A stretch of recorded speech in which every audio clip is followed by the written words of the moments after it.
We're back with Mock Draft 2.0, and I'm not even gonna do no intro. We're just gonna hop right into it because this is gonna be a really good one. So without further ado, let's hop right into the video. With the first overall pick, I have the Washington Wizards. Oh, and by the way, this is the same simulated lottery that I did in Mock Draft 1.0. I didn't redo it, so yeah, don't shoot the messenger. My bad. Let's hop into the video.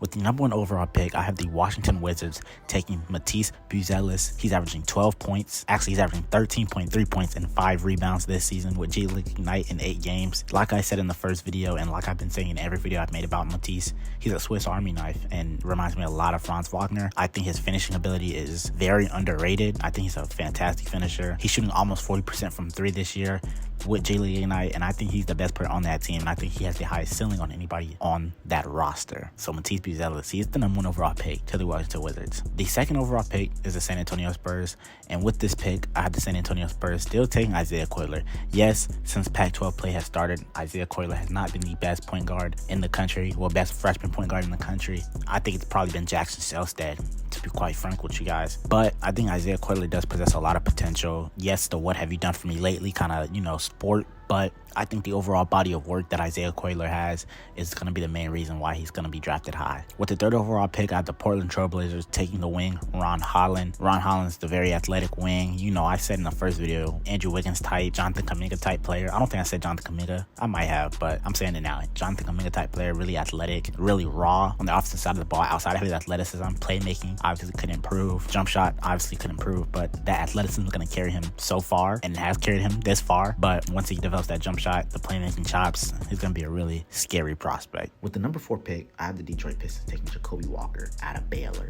Jacoby Walker out of Baylor is averaging 15, 4, and 1. I think he'll be a good complementary piece next to Cade Cunningham because he can shoot the ball fairly well. Not fairly well. I think he's actually a pretty good three-point shooter. I just looked at the numbers. I think he's a pretty decent three-point shooter. That's why I got him slotted here at the Detroit Pistons, because he can shoot the ball. Because the Pistons lack spacing right now. And I think a guy like Jacoby Walker, who's about 6'6", 6'5", he can slide in right there and play right next to Cade Cunningham, because I don't know what they're doing with Ivy. A lot of their other wings can't shoot.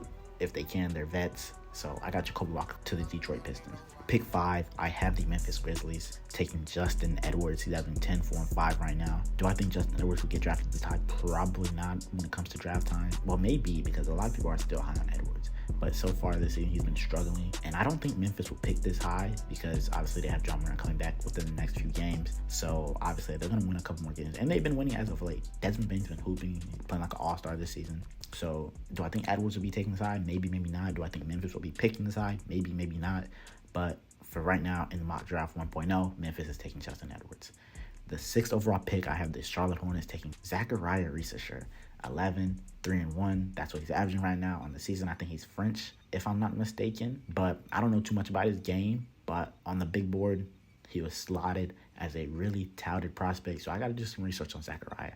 But mock draft 2.0, I'll definitely have some more info on him, as well as some other international prospects coming up. But number 6, I got the Charlotte Hornets taking Zachariah. Number 7, this is one of the more intriguing picks to me, because the Chicago Bulls are looking to blow it up, I believe. And not I believe, I know. And what better way to start than, finding an identity? And I think having an identity starts on the defensive side of the ball. You see the Orlando Magic, you see teams, the OKC Thunder, the Minnesota Timberwolves, young teams finding an identity. Obviously, the Timberwolves have a mix of young guys and vets, but the Chicago Bulls, they could take a guy like Donovan Cleveland right here. And that's why I have him taking, averaging 13, 6 rebounds, 2 blocks, great rim protector. He's going to have a Walker Kessler-like impact for the Chicago Bulls. Pick number 8, the Utah Jazz. This is one of the more intriguing prospects to me, one of the more intriguing picks to me as well, one of my favorite picks I made.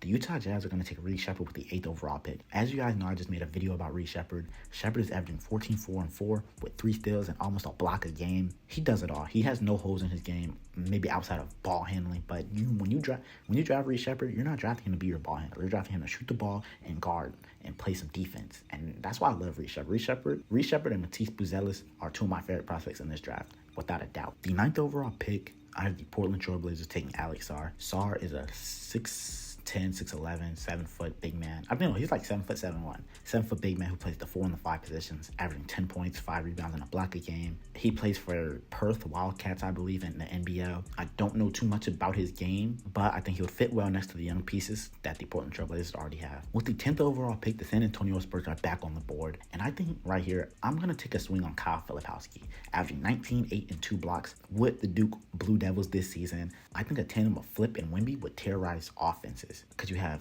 7-foot Flip, 7'5" Wemby. Wemby will obviously play the 4 because I think Flip, a little older, got a little bit more experience playing. Not more experience, but Flip's banging down there. Wemby's not banging for real. Wemby's going to be the stretch 4. Flip is going to be your interior force. Same thing with pick number 11, the Oklahoma City Thunder. They have Chet Holmgren. They have a great young core. I think they should take Kel'el Ware here with Indiana, the sophomore, averaging 17, 9, and 1.5 blocks a game. A tandem of Chet and Ware would terrorize offenses as well as the tandem of Flip and Wemby. So I think it's the same thing right here with back-to-back picks, pick 10 and 11. You get the same thing with Ware and Filipowski, 2 rim protectors that can, score on the interior and bang and rebound the ball. Pick number 12, the Atlanta Hawks are going to take Ryan Dunn, the sophomore, I believe, from Virginia, averaging 9 points, 6 rebounds, 2 steals, and 2 blocks a game. I think with this pick here, you just try to find wing players that can defend to put next to Trae Young. The Oklahoma City Thunder are back on the board with this pick. I think right here you go a scorer, you go a wing player, and Cody Williams, the freshman at Colorado, averaging 14, 4, and 2.